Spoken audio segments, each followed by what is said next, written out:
Hello friends, welcome to my channel. आज हम आपके साथ शेयर करेंगे कान्हा जी का भोग, धनिये की पंजीरी और पंचामृत। ये बहुत ही आसानी से बन जाते हैं और आप इस जन्माष्टमी अपने घर में इसे ज़रूर बनाइए। और अगर आपको मेरी वीडियोस पसंद आती हैं तो प्लीज़ इसे लाइक कीजिए, शेयर कीजिए और मेरे चैनल को सब्सक्राइब करना ना भूलिए।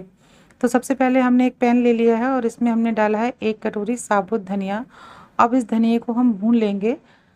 बहुत ज़्यादा नहीं भूनना है हमको, इतना भूनना है कि बस ये एकदम से जो उसमें अगर कुछ सीलापन हो तो वो हट जाए।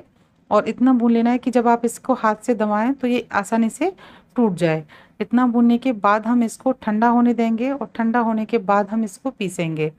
तो ये मेरा भून करके तैयार हो गया है। अब इसको ठंडा होने के लिए हमने पैन में से अलग बर्तन में रख लिया है। और जब ये हमारा ठंडा हो गया उसके बाद हम इसको एक मिक्सी के पॉट में डाल लेंगे और अब इसका एक बारीक पाउडर बना लेंगे। तो ये मैंने सारा धनिया पॉट में डाल लिया है। अब इसको हम पीसने के लिए ले जाते हैं। तो ये देखिए मैंने एकदम बारीक पीस लिया है। आप चाहें तो इसको छान भी सकते हैं छलनी से, लेकिन इतना बारीक पिसा हुआ है कि छानने की ज़रूरत नहीं है। अब एक पैन में हमने घी डाल लिया है। तो ये 2 चम्मच हमने देसी घी लिया है और अब इसमें हम धनिए के बने हुए पाउडर को भूनेंगे। तो ये जब हमारा घी मेल्ट हो जाएगा तो उसमें हमने जो धनिए का पाउडर बना करके रखा है उसको हम इसमें डाल देंगे और इसको भूनने देंगे। तो ये सारा पाउडर मैं इसमें घी में डाल देती हूँ। अब इसको हम इतना भूनेंगे कि इसमें से खुद ही एक महक उठने लगेगी। जब आप इसको भूनेंगे तो भूनते भूनते इसमें धनिए की एक महक उठने लगती है, उस उतने तक ही हमको भूनना है। बहुत ज़्यादा हमको इसको नहीं भूनना कि बहुत ज़्यादा देर तक 10 या 15 मिनट नहीं लगेंगे आपको, सिर्फ 5 से 7 मिनट में ही ये धनिया भुन जाता है। फ्लेम को इस वक्त आप मीडियम रखिए और मीडियम फ्लेम पर भूनिए। अगर आप हाई फ्लेम पर भूनेंगे तो ये धनिया बहुत जल्दी जल जाता है। तो बस मीडियम फ्लेम पर ही इसको 5 मिनट तक भूनिए, उसी में ये आसानी से आपका भुन करके तैयार हो जाएगा।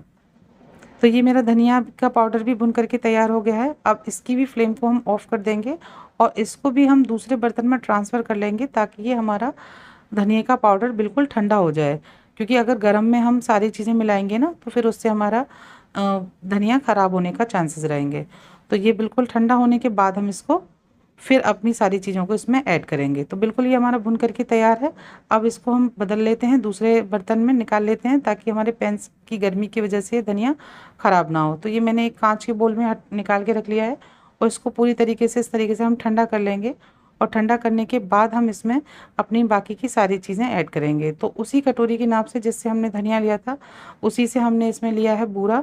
1 कटोरी बूरा लिया है और इसको हम अच्छे से मिक्स कर देंगे। 1 कटोरी बूरा 1 कटोरी धनिया के लिए पर्याप्त है, लेकिन अगर आप ज़्यादा मीठा खाते हैं तो आप उसकी मात्रा बढ़ा सकते हैं। साथ में हमने लिया था 1 कटोरी गोला, जो सूखा नारियल होता है उसको कस के। उसी कटोरी से हमने लिया है 1 कटोरी मखाने और थोड़ी सी हमने इसमें ऐड की है चिरौंजी।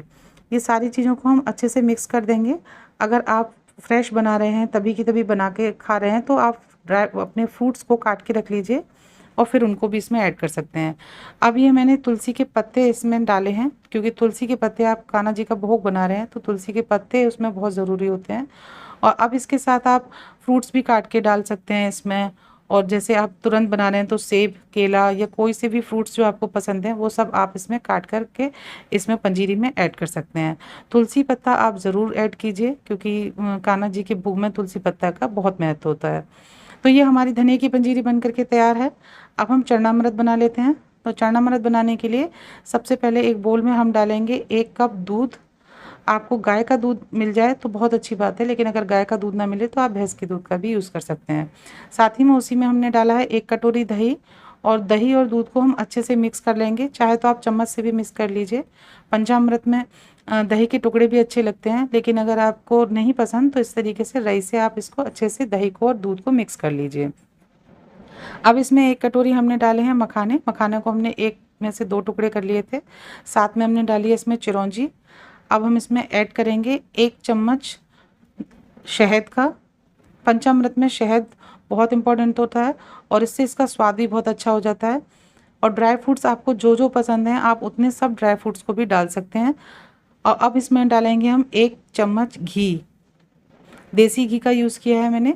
1 चम्मच घी डाली है इसमें और उसके बाद उस जिस कटोरी से आपने मखाने लिए थे उसी कटोरी से आपको ये 1 कटोरी हमने भर के डाला है बूरा। इसकी जगह आप चीनी के पाउडर का भी इस्तेमाल कर सकते हैं। पंचामृत में भी तुलसी के पत्तों का बहुत महत्व होता है, तो तुलसी के पत्ते आप तोड़कर ज़रूर इसमें ऐड कीजिए। अब मैंने इसमें ऐड किया है गंगा जल, तो गंगा जल पंचामृत में आप डालिए, क्योंकि गंगा जल और तुलसी के बिना कृष्ण जी का भोग अधूरा होता है। सारी चीज़ों को आप इसमें अच्छे से मिक्स कर लीजिए। अब अगर आप इसमें फ्रूट्स भी ऐड करना चाहते हैं तो वो भी आप इसमें डाल सकते हैं, और मेवाओं में आप इसमें छुआरे, किशमिश और जितनी भी मेवाएं आपको पसंद हैं वो सारी मेवाएं भी आप इसमें ऐड कर सकते हैं। जो मेवा आपको ज़्यादा पसंद आती है आप उसकी मात्रा बढ़ा सकते हैं, और नहीं तो इसमें तुलसी, शहद और गंगा जल, ये 3 चीज़ें बहुत इंपॉर्टेंट होती हैं पंचामृत बनाते वक्त। ये 3 चीज़ें आप इसमें ज़रूर डालिए। घी ज़रूर डाल दिए, देसी घी, और अगर आपको गाय का घी मिलता है तो बहुत अच्छी बात है। पंचामृत बनाने के लिए गाय का घी बहुत इंपॉर्टेंट होता है। तो बस हमारा ये पंचामृत भी बन करके तैयार है। आप छुआरे और गोला इसको में काट कर डाल सकते हैं, किशमिश भी काट कर डाल सकते हैं। जो ड्राई फ्रूट्स आपको पसंद हैं आप उन ड्राई फ्रूट्स को इन पंचामृत में काट करके डाल सकते हैं। तो ये बहुत ही स्वादिष्ट हमारा कान्हा जी का भोग, धनिये की पंजीरी और पंचामृत बन करके तैयार है। बहुत ही आसानी से बन जाते हैं और फटाफट से बन करके ये तैयार हो जाते हैं। तो अगर आपको मेरी ये वीडियोस पसंद आती हैं तो प्लीज़ इसे लाइक कीजिए, शेयर कीजिए और मेरे चैनल को सब्सक्राइब करना ना भूलिए। मुझे कमेंट बॉक्स में कमेंट करके ज़रूर बताइए कि आपको मेरी वीडियोस कैसी लगती हैं। बेल आइकन को प्रेस कर लीजिए ताकि आपको मेरी हर वीडियो मिलती रहे। Thank you. मिलते हैं नेक्स्ट वीडियो में। हैप्पी जन्माष्टमी।